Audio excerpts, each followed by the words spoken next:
In the spring of 1944, inside a guarded prison camp in the United States, a Japanese soldier sat alone at night and began to write. He did not have permission. He did not know if his notes would survive. He did not even know if he would survive the war. Yet he wrote anyway. Not about escape, not about revenge, not about hatred. He wrote about daily routines, meals, medical visits, conversations with guards, classes, religious services, moments of quiet. Things he had been told would never exist in enemy hands. Years later, those pages would quietly contradict everything he had believed about captivity. By the end of this video, you will understand how one hidden diary challenged a powerful wartime narrative. By the middle of World War II, Japan and the United States were locked in one of the most violent conflicts in modern history. Battles in the Pacific were brutal. Casualties were high. Surrenders were rare. Both sides portrayed the other as merciless. Stories of battlefield atrocities circulated widely. Soldiers were taught to expect cruelty if captured. Fear became part of military training. Among Japanese soldiers, one belief was nearly universal.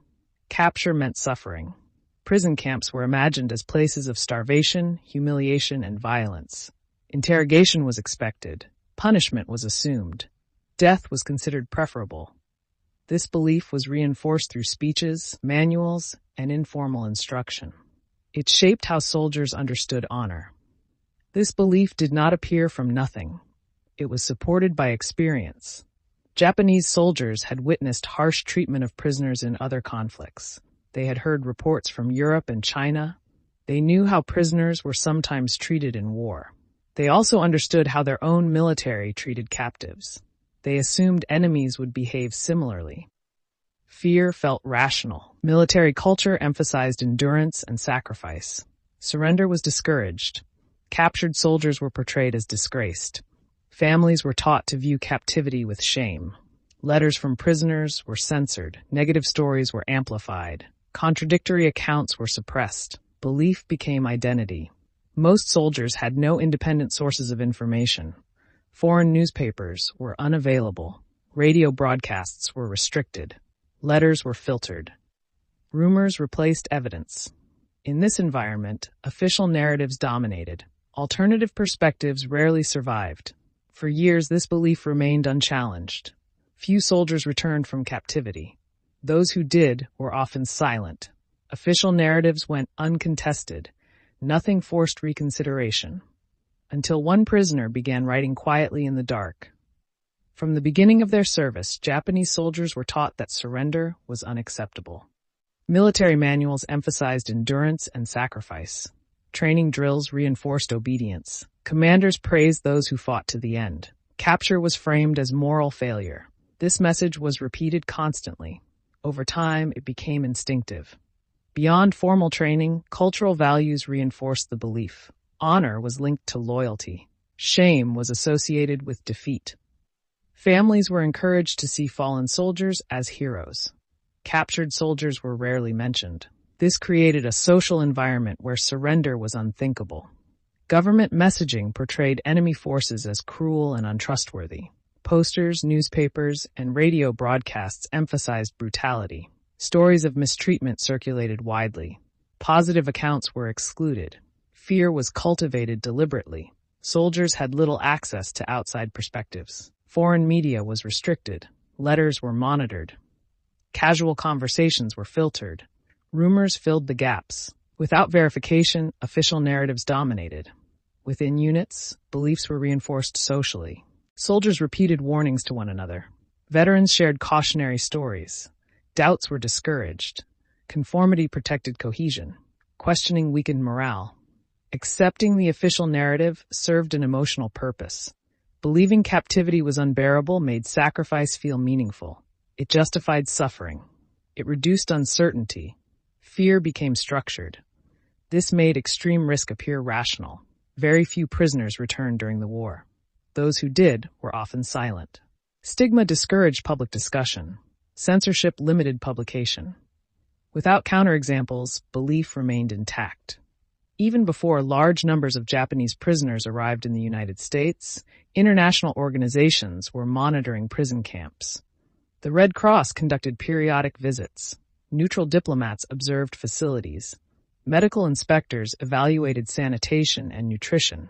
Some reports noted acceptable living standards. They mentioned regular meals. They described organized medical care. They recorded structured daily routines.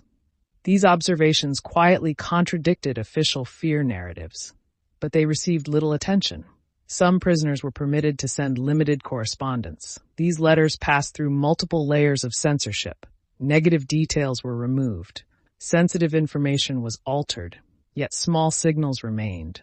References to classes, mentions of libraries, comments about sports, hints of ordinary life. Most recipients dismissed these as exaggerations or forced statements. A small number of prisoners were exchanged or released before the war ended. Some spoke cautiously about their experiences. They described regular meals. They mentioned respectful treatment. They referred to recreational activities. These statements conflicted with dominant narratives. They were often viewed with suspicion. Aerial photographs and government publications occasionally showed camp facilities. Barracks appeared orderly. Medical buildings were visible. Recreation areas could be seen. These images suggested organization rather than chaos, but few viewers interpreted them critically. Pictures were assumed to be staged. Not all camps operated identically. Some had better funding. Some had more experienced administrators. Some were located near civilian communities. This created variation in conditions. Positive reports from one camp were discounted as exceptions. Patterns were overlooked. Within camps, prisoners shared experiences. They compared expectations with reality. They discussed treatment by guards. They noted consistency in routines. Gradually, some began questioning earlier beliefs, but open discussion was limited. Fear of judgment remained. All of these signals existed separately. Reports in archives, letters in families, photographs in publications, memories among former prisoners. No institution connected them. Without synthesis, contradictions remained invisible. The prisoner who kept the diary was not a senior officer or a political figure. He was an ordinary infantryman. Before capture, he had served in the Pacific Theater. He had absorbed the same training, fears, and expectations as his peers. Like many others, he believed captivity would be brutal. When he was captured and transferred to an American camp, he prepared himself for suffering. At first, he did not intend to create a historical record. He wrote to preserve his sanity. He wanted structure. He wanted memory. He wanted proof of existence. Paper was scarce. Pencils were limited. Writing required discretion. Yet he continued. The entries were simple and factual. They described meals. They noted medical appointments. They listed work assignments. They mentioned English classes. They recorded weather patterns. They described interactions with guards. They noted moments of boredom. They rarely mentioned abuse. They did not describe starvation. They did not record systematic cruelty. Instead, they reflected routine. When the diary was later examined, historians compared it with propaganda materials. Military manuals predicted torture. Radio broadcasts warned of brutality. Training speeches emphasized suffering. The diary contradicted these claims, not emotionally, methodically. Day after day. Researchers compared the diary with camp administrative records, Red Cross inspection reports, medical logs, supply inventories, photographs. They aligned. Meal counts matched, medical visits corresponded, recreation schedules were consistent. The diary fit the evidence. It became clear that humane treatment was not accidental. It was institutional. The United States followed the Geneva Conventions. Camp administrators were trained. Budgets were allocated. Oversight mechanisms existed. Treatment reflected policy. No dramatic announcement followed. There was no public reckoning. Instead, belief eroded gradually. Among scholars, among veterans, among families. The diary did not provoke outrage. It replaced assumption with documentation. After the war, the diary did not immediately attract attention. It was stored among personal belongings. Later, it entered archival collections. Librarians cataloged it. Historians indexed it. Its significance emerged gradually. It was treated first as a private record, only later as evidence. Researchers began analyzing the diary alongside other sources. They translated entries, they compared timelines, they cross-referenced locations, they verified names, they evaluated consistency. The document proved reliable. Its accuracy increased its influence. Military historians acknowledged the diary's importance. Government agencies incorporated its findings into broader studies. Public affairs offices avoided highlighting contradictions with wartime messaging. No major revisions of official narratives followed. Adjustment was quiet. Former prisoners encountered the diary with mixed emotions. Some felt relief, others felt confusion. Some questioned earlier assumptions. Many remained silent. The stigma surrounding captivity persisted. Public discussion was limited. Occasional articles referenced the diary. Academic journals discussed it.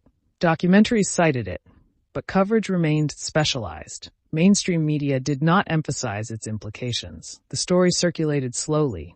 Over time, historians incorporated the diary into curricula. University courses referenced it. Museum exhibits included excerpts. Textbooks mentioned humane treatment policies. These references were factual, not sensational. Overall, institutions managed the diary's impact carefully. It was acknowledged, it was contextualized, it was absorbed into existing frameworks. It did not provoke broad reevaluation. The dominant narrative remained largely intact.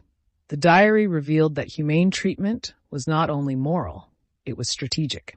The United States viewed prisoner treatment as part of long-term war planning. Respect for international conventions improved diplomatic standing. It encouraged enemy surrender. It protected American prisoners abroad. Compassion functioned as policy. Contrary to propaganda, restraint itself was a form of influence. Prisoners who experienced fair treatment questioned prior beliefs. They reconsidered enemy narratives. They became less hostile. This weakened ideological rigidity. The diary documented this transformation. Propaganda relied on repetition. The diary relied on detail. Day-by-day entries replaced slogans. Routine replaced rhetoric. Evidence replaced assertion. This showed how personal records can challenge mass messaging. Humane treatment required structure, training programs, inspection systems, medical oversight, supply chains. The diary showed that ethical behavior depended on administration, not goodwill alone. Without systems, values collapse. Despite its importance, the diary did not transform popular understanding. Complex truths spread slowly. Simple myths persist. Educational systems favored simplified narratives. The diary remained known mainly to specialists. The story revealed how beliefs form collectively. Fear spreads socially. Trust collapses privately. Correction requires evidence, but evidence alone is rarely enough. Social reinforcement matters. Similar dynamics appear in other conflicts. Institutions manage narratives. Individuals record reality. Beliefs endure until documentation accumulates. The diary reflects a universal pattern. After the war ended, the soldier eventually returned to civilian life. Like many former prisoners, he spoke little about captivity. Reintegration was difficult. Stigma remained. Public recognition was limited. His diary remained mostly private. For years, the notebook passed quietly between family members and archivists. It was preserved carefully. Its pages faded, its ink weakened, but its content survived. Only later did historians recognize its broader meaning. Wartime propaganda was never formally retracted. Training manuals were not revised. Public narratives were not reconsidered. The original beliefs remained embedded in memory. Correction occurred informally, not institutionally. Over time, the diary became part of academic literature. It appeared in footnotes, it was cited in research, it was referenced in exhibitions, but it never became central to popular storytelling. It remained secondary. This story matters because it shows how easily belief replaces evidence. Fear spreads faster than verification. Narratives travel faster than records. Correction is slow, but documentation endures. The diary did not change the course of the war. It did not alter policy. It did not rewrite history. It did something quieter. It replaced assumption with record. One day at a time, one page at a time.